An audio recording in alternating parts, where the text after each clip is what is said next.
موجود کوئی کتا صفت انسان کہے، کوئی خنزیر صفت انسان کہے کہ نبی کے ساتھی، نبی کے صحابہ منافق تھے. ارے منافقوں کا نام ایک ایک کر کے حذیفہ بن یمان کو بتا دیا گیا.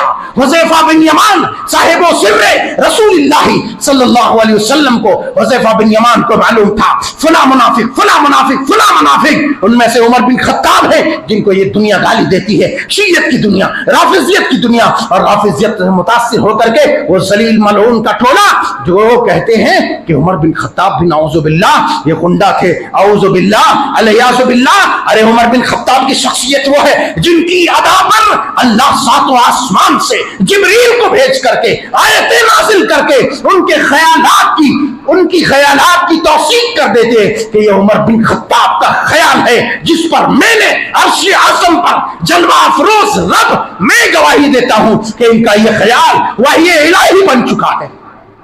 عمر بن خطاب کو گالی دے، ان کے لیے ہمارے دل میں کوئی جگہ نہیں، کوئی جگہ نہیں.